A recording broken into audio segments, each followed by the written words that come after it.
我一直都冇注意到亞加力顏料呢種顏料嘅存在。直到大概係10年前，我想為間屋添置2幅畫，特登去旺角東站行落去拔街尾嘅天橋底嗰間而家已經結咗業嘅美術店買盒櫻花牌粉彩，先至注意到呢盒亞加力顏料。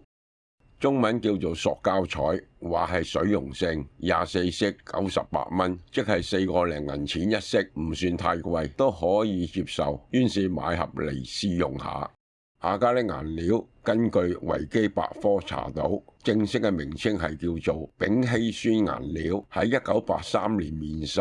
即係發明咗40年度，係一種好新型嘅顏料。Tamiya 好似喺90年代已經開始提供，但當時我只當係一種顏料嘅選擇，冇去了解其中嘅特性。加上個價格都好似其他模型油漆咁昂貴，每樽仔得嗰10個 ml 度，只能夠覆蓋0.2平方米，所以唔係必要，我係唔捨得用嘅。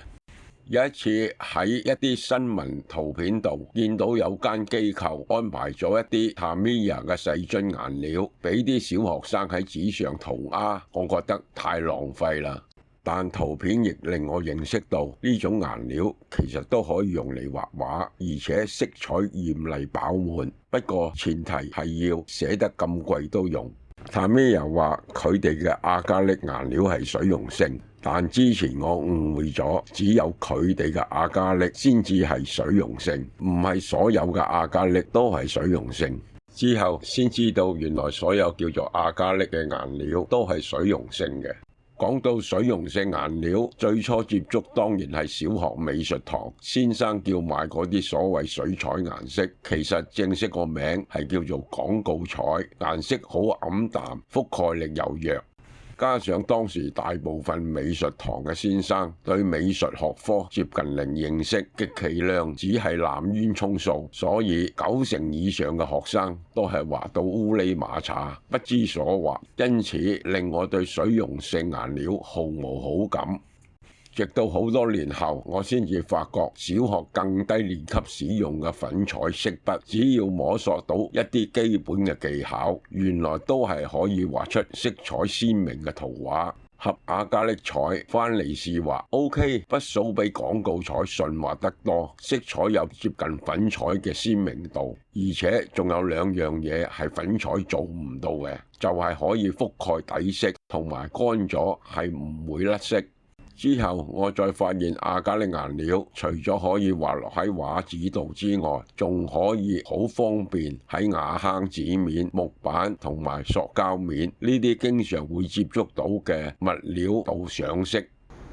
我喺呢塊薄嘅白楊夾板度油隻藍色，先擠啲顏料，再用稀釋劑稀釋。稀釋劑嘅份量呢，憑感覺添加，溝稀啲，筆數就順啲，同筆痕冇咁明顯，但覆蓋力就弱咗，會有透光。一般物件用亞加力顏料，油2-3浸就夠啦。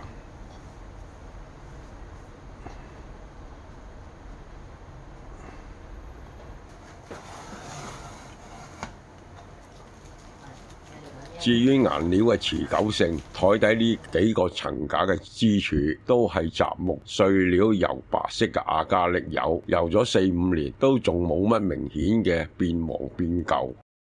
於是嘗試用亞加力顏料嚟為呢啲瓦坑紙搭建成嘅 LEGO 小屋上色，發現非常適合，乾咗完全可以隨便觸摸。呢啲係廣告彩、粉彩、蠟筆都做唔到嘅。雖然啲屋簡陋粗糙啲，但已經足夠氹位4-5歲嘅後輩開心。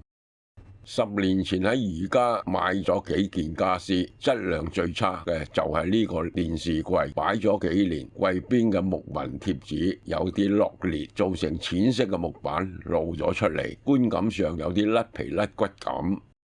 於是我試用下啲黑色亞加力補翻啲色，即時大幅改善咗外觀，除非特別注意，一般係唔會注意到呢啲小瑕疵。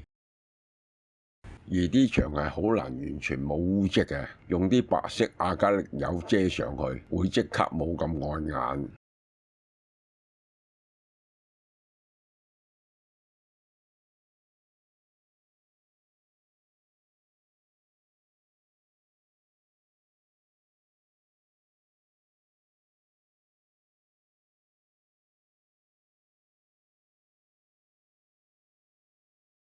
10年前，我喺間模型店見到 Tamiya 呢隻紅銅色嘅顏料，認為可以試下用嚟油我隻1比96鉛8號嘅船底，效果幾滿意。只係一罐仔唔夠油，要買多罐，感覺都幾貴。之後隻1比96嘅卡利莎都係買咗2罐油嚟油個船底。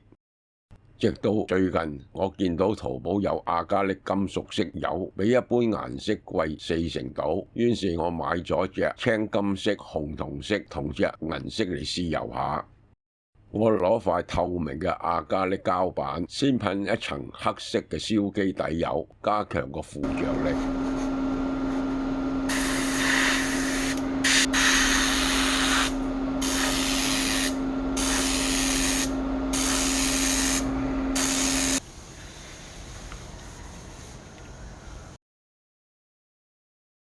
再分別油3層青金色同銀色睇下效果。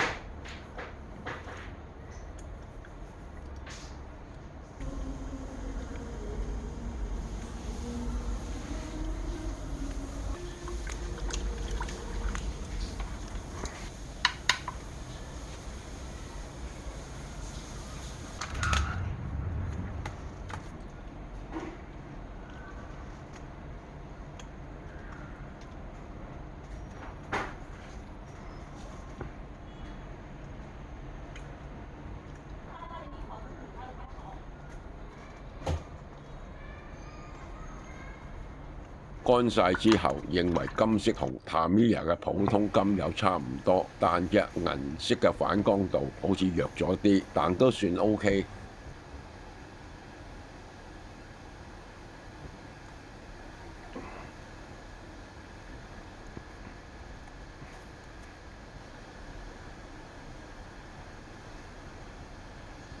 我再順便測試下阿加力顏料嘅覆蓋力。我用隻藍色油油2層遮上去，乾咗之後睇落真係睇唔出啲底色。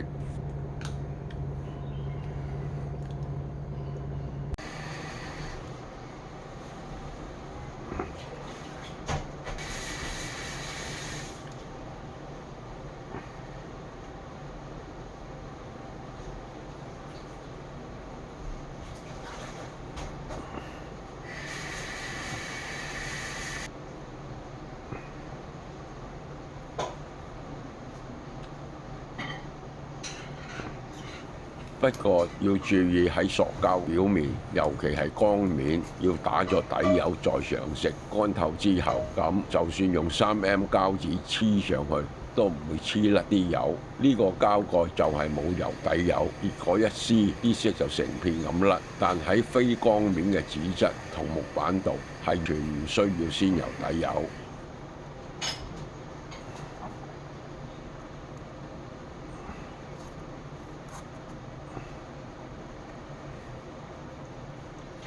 隻紅銅色，我用畫素直接油喺隻1比350嘅卡利莎度，睇落效果同 Tamiya 差唔多，但價錢唔到 Tamiya嘅1成。我仲有隻 Helter 1比100嘅皇家勝利號等住油，就唔使油得咁肉赤啦。呢2幅畫喺深圳大分買嘅廉價畫框，裝上去掛咗10年。框度啲鍍銀已經甩到斑斑駁駁，尤其係3年疫情後再見返，簡直係好似係件廢棄品咁。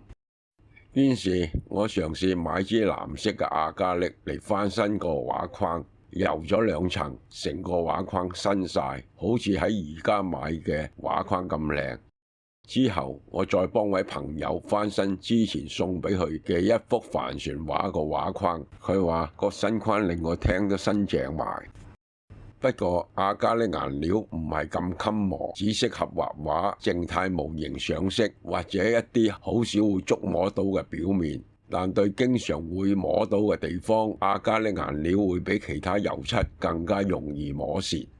阿加力顏料為上色提供多一種選擇，一種更加經濟、更加方便嘅選擇。100ml 嘅亞加力顏料一般都係牙膏型嘅，方便存放，一般可以保存3-4年以上。雖然係可以用水稀釋亞加力，不過我都係建議用專用嘅稀釋劑嚟稀釋，效果會比較好啲。